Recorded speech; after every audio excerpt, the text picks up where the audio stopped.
You know that feeling, right? That instant click, the excitement when you meet someone and it just feels wow. Or maybe it's not even excitement. Maybe it's just that pull towards having someone. Yeah, exactly. But so often that search, it all comes down to feelings. And, well, according to the sources we're looking at today, focusing just on those feelings, Yeah. that's actually where a lot of the trouble starts. Okay, so let's really get into this. We've been digging into a bunch of stuff centered around this book with a pretty bold title. Yeah, it's called Freck Love, One Shrink's Sensible Advice for Finding a Lasting Relationship by Michael Bennett, a psychiatrist, and his daughter, Sarah Bennett. Right. We've got bits from the book, some notes for therapy context, their blog stuff from fxckfeelings.com. It's quite a collection. It is. And that title, it sets the tone. It's dedicated to Mona, Peter Bleiberg, and Prince, which is kind of interesting. But the advice itself, very unsentimental, very direct. And the main point they keep hitting is that picking partners based mostly on feelings, the big ones like excitement, lust, even neediness, that's the biggest mistake. That's the most fucked feeling of them all, as they put it right at the start. Because those feelings, they argue, make us ignore the practical stuff. Pretty much. They blind you to whether someone is actually, functional as a partner long term. So our mission here is to unpack that, understand this anti-feelings approach, this business-like methodology they talk about. Yeah, we want to pull out the core ideas, the practical tips for finding someone or managing the relationship you're in by kind of sidestepping those emotional pitfalls. Think of it as the roadmap to their framework. Maybe avoid some of those relationship disasters they describe. Exactly. Tools to hopefully not need a book called Fuck Love quite so desperately. Okay, so this business-like methodology, how do we actually shift to that? What's the core concept? Well, the main metaphor they use is pretty stark. They say, stop searching for a soulmate, stop chasing that feeling of, perfect marital bliss based on emotion. And Instead, you need to see yourself almost like a corporate headhunter. Yeah, looking for someone solid, someone reliable to help you, quote, run the business of life. Run the business of life. Wow, that sounds incredibly unromantic. Are they just saying settle? That's the first reaction, yeah. But they're clear. It's not about settling for someone you don't even like. Or turning your relationship into, I don't know, spreadsheets and meetings. Right, no TPS reports for taking out the trash. Love and trust are still vital, but they argue those things only really last if your partner has some basic competence. A competence like being reliable, making reasonably smart choices, keeping their promises, sharing your big picture goals. the important stuff. Kids, career, where you live, or maybe training show ferrets, as they randomly threw in. Exactly. It's about the relationship as a unit that needs to function in the real world. So the method is about evaluating people based on observable traits, actions. Not just the warm fuzzies. Right. Asking, do they actually meet your real needs for a partner? And then later, figuring out how to manage the downsides that everyone inevitably has. And a big piece of this is due diligence, like HR. Kinda, yeah. Minus the urine tests, hopefully. Let's hope. But seriously, it's about searching smart, spotting the red flags early, and being willing to, as they put it, drop candidates quickly if they're clearly not right. Don't waste your time and energy. Exactly. Protect those resources. Learn from the bad fits. Refine what you're looking for. Okay, so let's break down that evaluation. What are these traits that feel good but can actually lead you astray, according to the book? They go through several big ones, showing how the feeling they create can hide real problems. First up, charisma. It just feels great being around charismatic people, doesn't it? Oh, absolutely. The book calls it this, inherent gift. Makes people like them, believe them, even if they're full of, Their bullshit quotient. Right.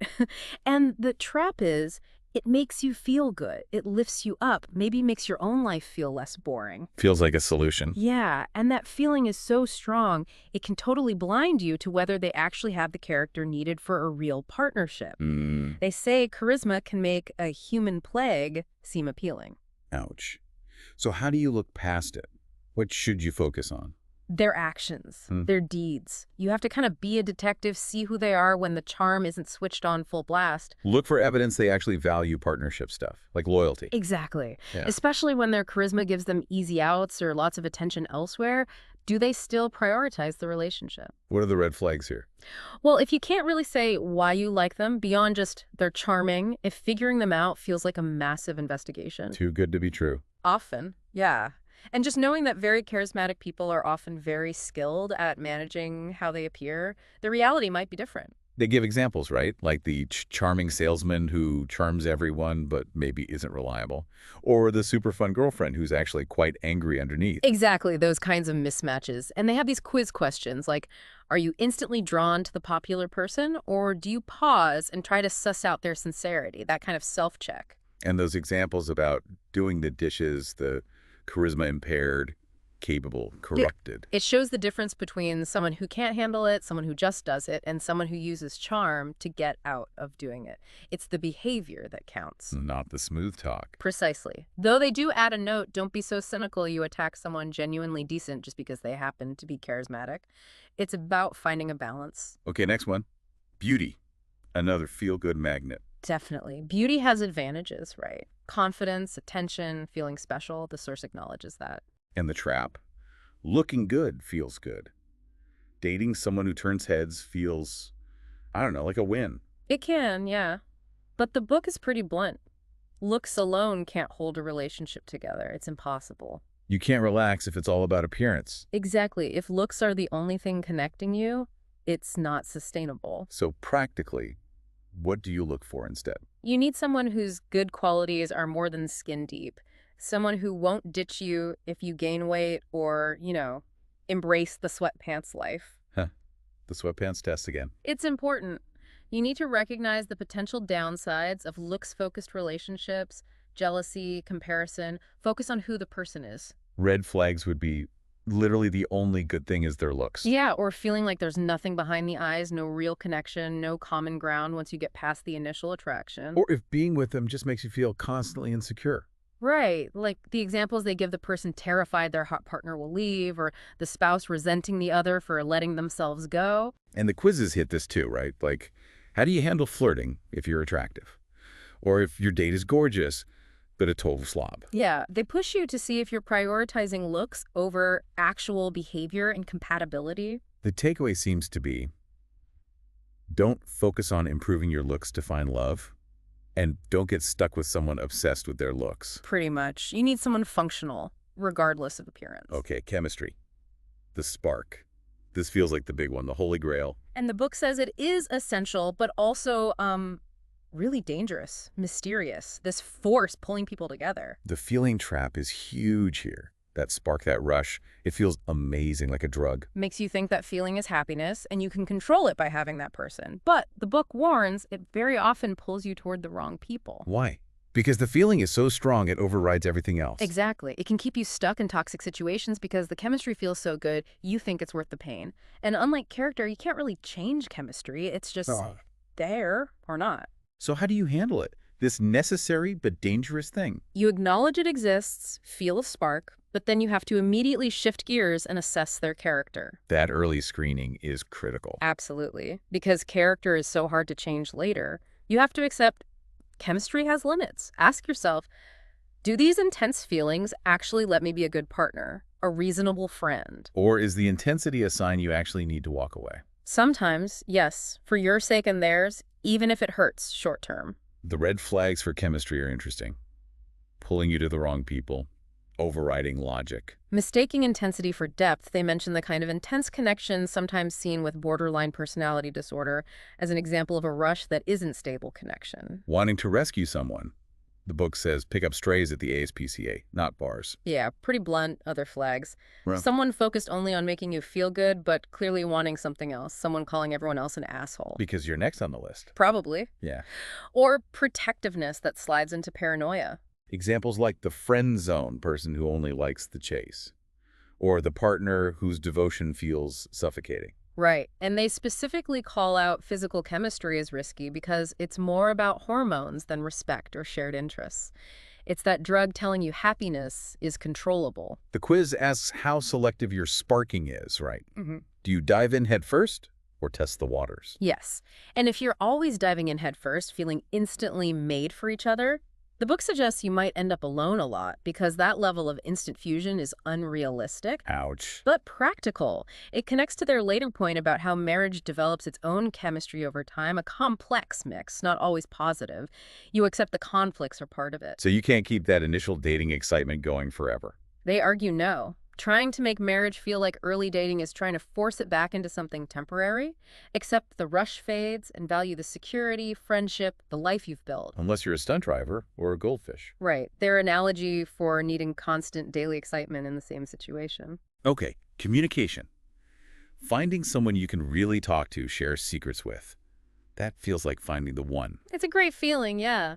Communication helps connection, avoids misunderstandings. But the trap is thinking that because you can talk for hours or share deep stuff, you found a soulmate. Or believing that good communication can magically fix any problem. Like, never going to bed angry is always achievable through talk. The book calls that Bullshit, explicitly. Yeah.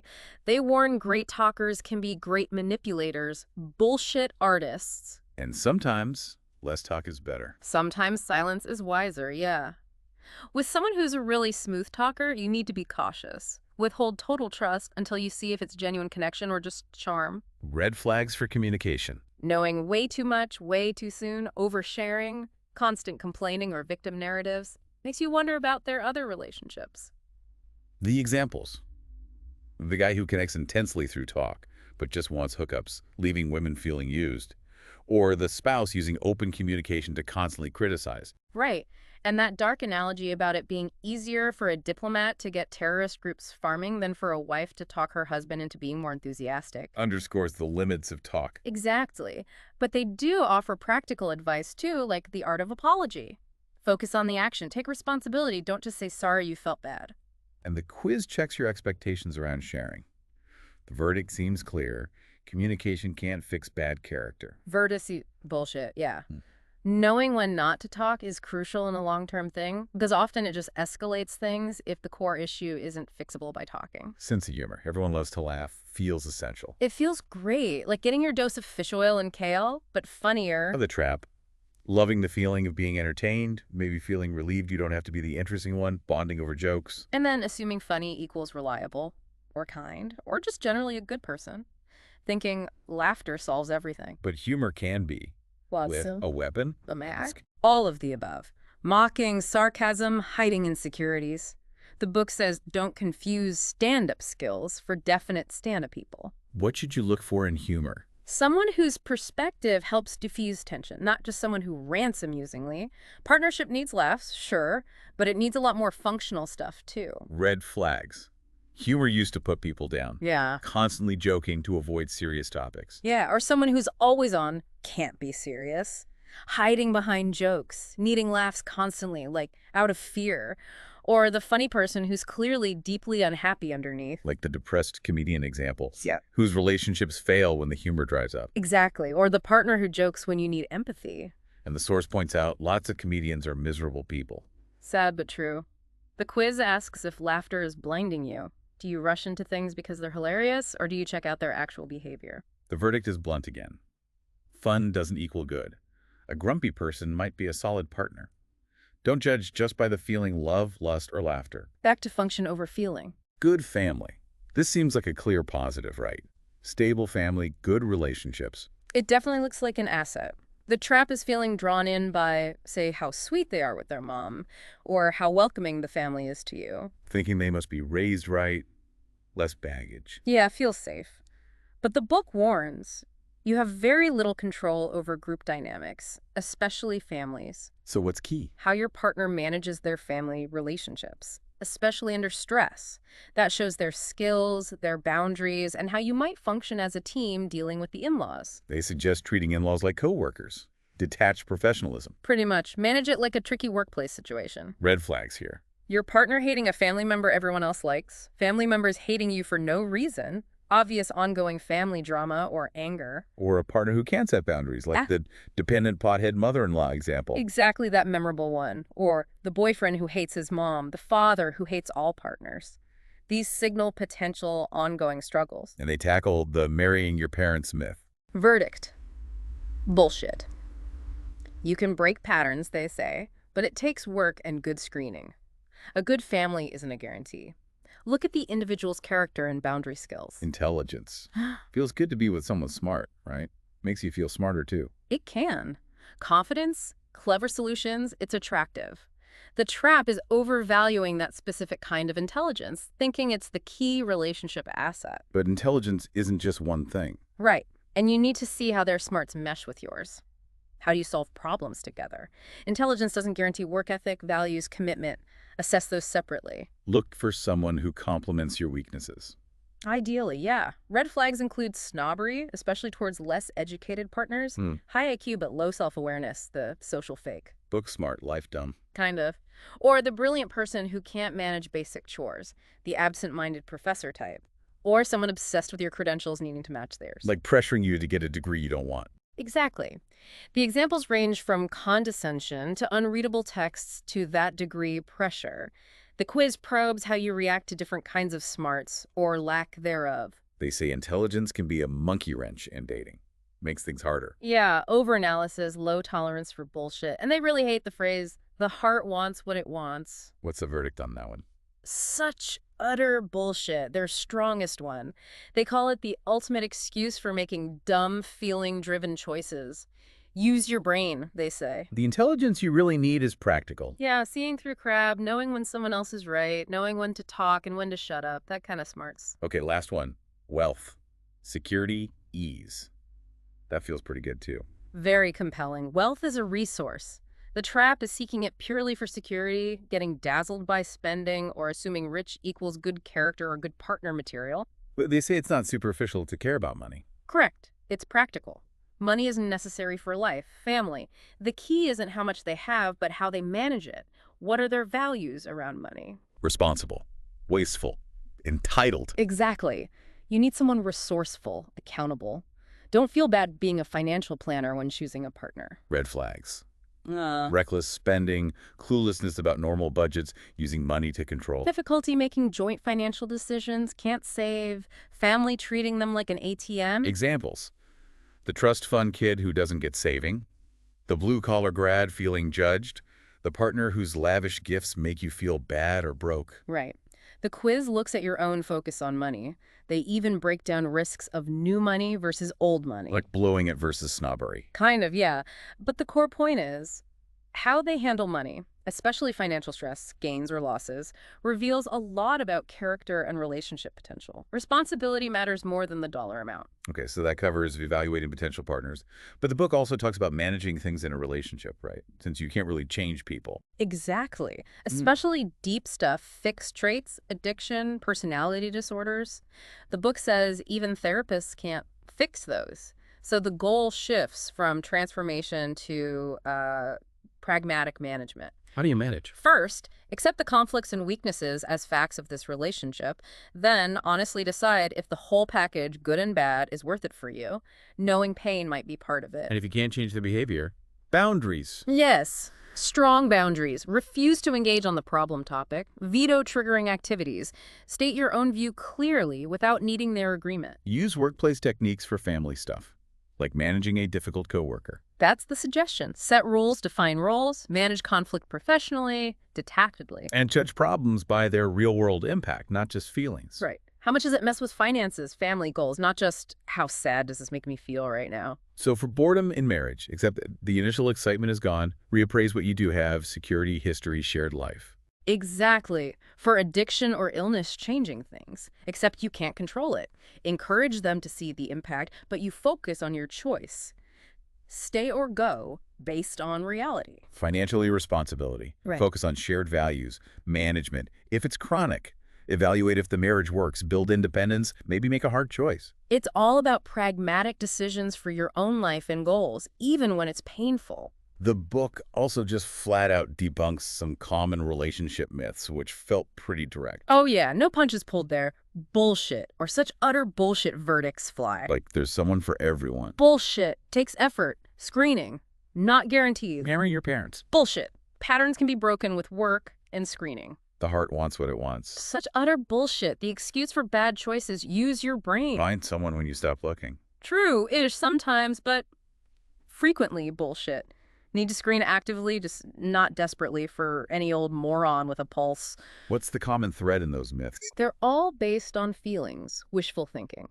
They distract from the hard, practical work needed for a real partnership. Okay, so let's try to wrap this up for you, the listener. What's the core takeaway from this fuck love perspective? I think it's that finding and keeping a partner isn't just about chasing a soulmate feeling. It's a realistic process, balancing feelings with a very practical look at someone's character, their reliability, how they actually function day to day. And doing that homework up front is crucial. Spotting red flags, trusting your gut and your brain, and being willing to walk away early if it's not right. Yeah, don't try to force it just because the feelings are intense. Practical putting in the effort, that stuff lasts longer than chemistry or charisma. And once you're in it, managing it means accepting reality. You can't fix everyone. Focus on boundaries, pragmatic choices for your own well-being. The intelligence that matters most, according to them, is that practical smarts. Seeing through bullshit, admitting when you're wrong, knowing when to talk and when to be quiet. It definitely pushes against the usual romantic stories we hear everywhere. It does. It's trying to give a grounded, maybe tough love roadmap to avoid the worst kinds of relationship pain. Well, that brings us to the end of this deep dive into the rather unsentimental world of fuck love. Thanks for exploring these sources with us. It's definitely a view that makes you question a lot of common assumptions about love. So here's a final thought to chew on. This approach basically argues that the discomfort of being pragmatic, maybe even a bit businesslike about relationships, is worth it to avoid disaster and build something stable. Is giving up that fairy tale idea of a soulmate a price you'd be willing to pay for finding a reliable, capable partner for life?